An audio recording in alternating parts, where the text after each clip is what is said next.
Good morning, everyone. Good morning. My name is Palak Kumari, student of class 11th Science. Today we will read the chapter The Living World. The living world. The living world. How wonderful is the living world. How wonderful is the living world. The wide range of living types is amazing. The wide range of living types is amazing. The extraordinary habitats in which we find. The extraordinary habitats in which we find. Living organisms. Living organisms. Be it cold mountains. Be it cold mountains. Deciduous forests. Deciduous forests. Oceans, freshwater lakes. Oceans, freshwater lakes. Deserts or hot springs. Deserts or hot springs. Leave us speechless. Leave us speechless. The beauty of a galloping horse. The beauty of a galloping horse. Of the migrating birds. Of the migrating birds. The valley of flowers or the attacking shark. The valley of flowers or the attacking shark. Evokes awe and a deep sense of wonder. Evokes awe and a deep sense of wonder. The ecological conflict and cooperation. The ecological conflict and cooperation. Among members of a population. Among members of the population. And among populations of a community. And among populations of a community. Or even the molecular traffic inside a cell. Or even the molecular traffic inside a cell. Make us deeply reflect on.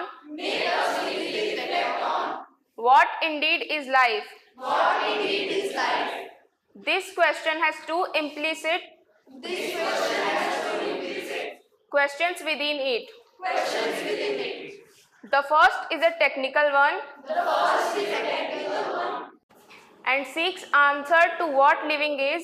And seeks answer to what living is. As opposed to the non-living. As opposed to the non-living. And the second is a philosophical one. And the second is a philosophical one. And seeks answer to what the purpose of life is. And seeks answer to what the purpose of life is. As scientists, we shall not attempt. As scientists, we shall not attempt. Answering the second question. Answering the second question. We will try to reflect on what is living. We will try to reflect on what is living.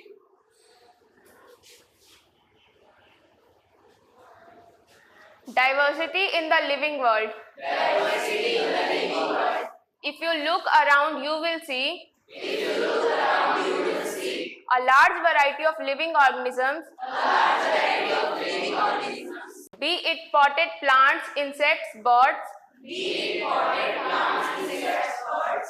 Your pets or other animals and plants. Your pets or other animals and plants. There are also several organisms. There are also several organisms. That you cannot see with your naked eye. That you cannot see with your naked eye. But they are all around you. But they are all around you. If you were to increase the area. If you were to increase the area. That you make observations in. That you make observations in. The range and variety of organisms. The range and variety of organisms. That you see would increase. That you see would increase. Obviously, if you were to visit a dense forest. Obviously, if you were to visit a dense forest. You would probably see a much greater number. You would probably see a much greater number. And kinds of living organisms in it. And kinds of living organisms in it. Each different kind of plant animal. Each different kind of plant animal. Or organism that you see represents a species. Or organism that you see represents a species. The number of species that are known. The number of species that are known.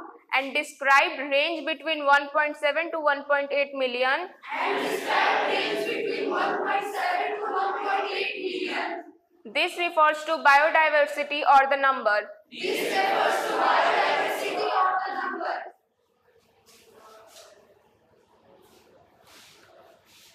And types of organisms present on Earth. And types of organisms present on Earth.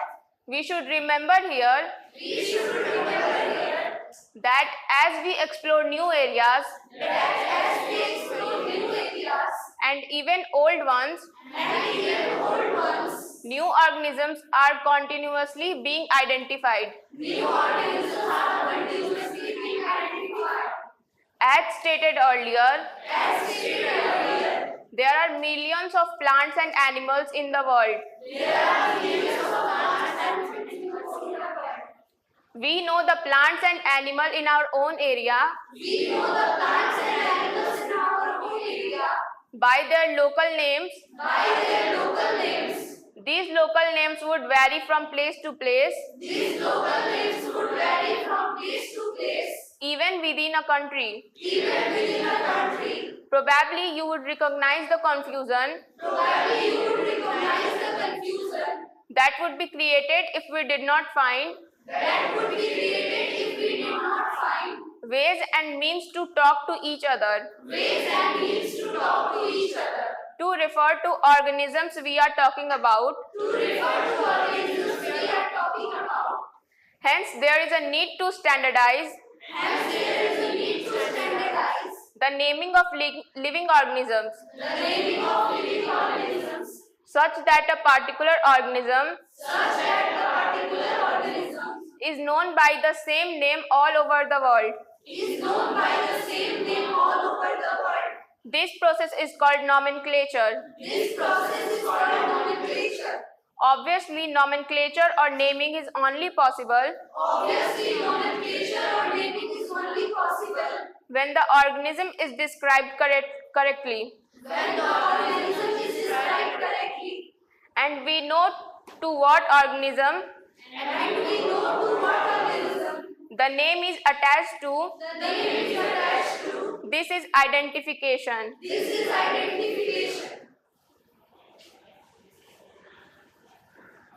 In order to facilitate the study, number of scientists have established procedures to assign a scientific name to each known organism. This is acceptable to biologists all over the world. For plants, scientific names are based on agreed principles and criteria, which are provided in International Code for Botanical Nomenclature, ICBN. You may ask, how are animals named? Animal taxonomists have evolved International Code of Zoological Nomenclature, ICZN. The scientific names ensure that each organism has only one name. Description of any organism should enable the people in any part of the world to arrive at the same name. They also ensure that such a name has not been used for any other known organism.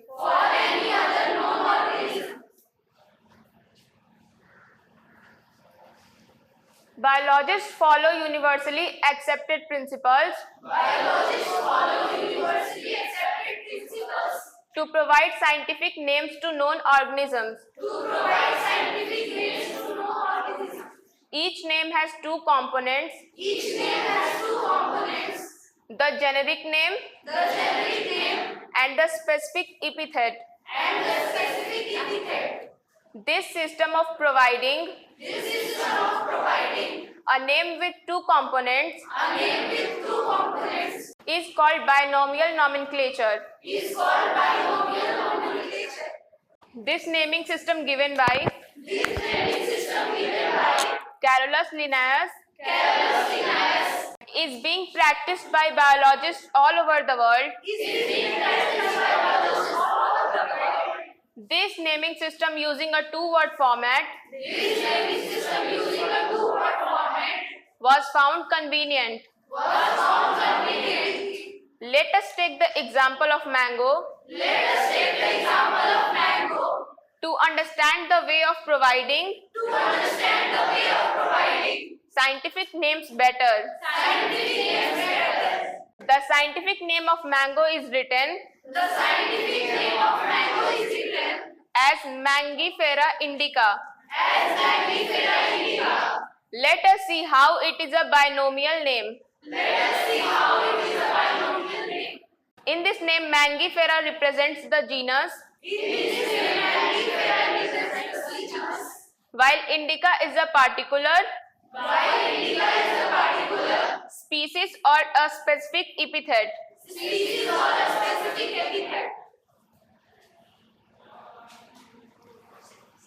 Other universal rules of nomenclature are as follows. Biological names are generally in Latin and written in italics. They are Latinized or derived from Latin irrespective of their origin. The first word in a biological name represents the genus, while the second component denotes the specific epithet. Both the words in a biological name, when handwritten, are separately underlined or printed in italics to indicate their Latin origin.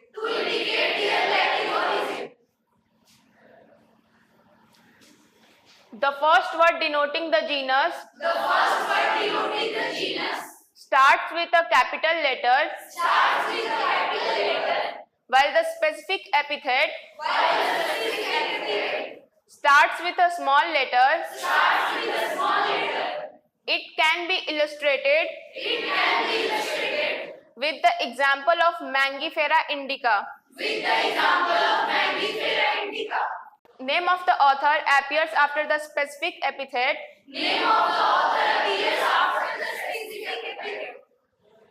That is at the end of the biological name. And is written in an abbreviated form. Example, Mangifera indica Linn. It indicates that this species was first described by Linnaeus. Since it is nearly impossible to study all the living organisms, it is necessary to devise some means to make this possible. This process is classification. Classification is the process by which anything is grouped into convenient categories based on some easily observable characters. For example, we easily recognize groups such as plants or animals, or dogs, cats, or insects. The moment we use any of these terms, we associate certain characters with the organism in that group.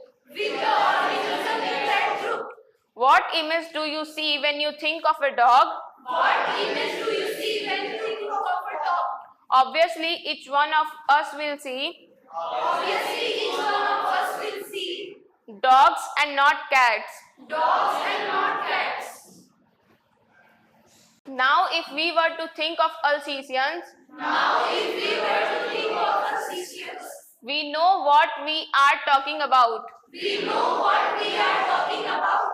Similarly, suppose we were to say mammals, you would of course think of animals with external ears and body hair.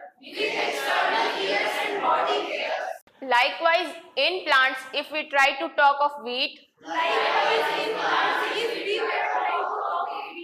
the picture in each of our minds will be of wheat plants. Not of rice or any other plant. Hence, all these dogs, cats, mammals, wheat, rice, plants, animals, etc. are convenient categories we use to study organisms. The scientific term for these categories is taxa. Here you must recognize that taxa can indicate categories at very different levels. Plants also form a taxa. Wheat is also a taxa. Similarly, animals, mammals, dogs are all taxa. But you know that a dog is a mammal. And mammals are animals. Therefore, animals, mammals and dogs represent taxa at different levels. Hence, based on characteristics, all living organisms can be classified into different taxa. This process of classification is taxonomy. External and internal structure, along with the structure of cell, development process, and ecological information of organisms are essential. And form the basis of modern taxonomic studies. Hence, characterization, identification, classification and nomenclature are the processes that are basic to taxonomy. Taxonomy is not something new. Human beings have always been interested in knowing more and more about the various kinds of organisms, particularly with the reference to their own use. In early days, human beings needed to find sources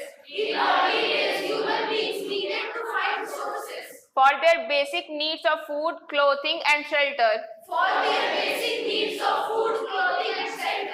Hence, the earliest classification were based on the uses of various organisms. Human beings were since long not only interested in knowing more about different kinds of organisms and their diversities, but also the relationships among them. This branch of study was referred to as systematics. The word systematics is derived from the Latin word systema, which means systematic arrangement of organisms.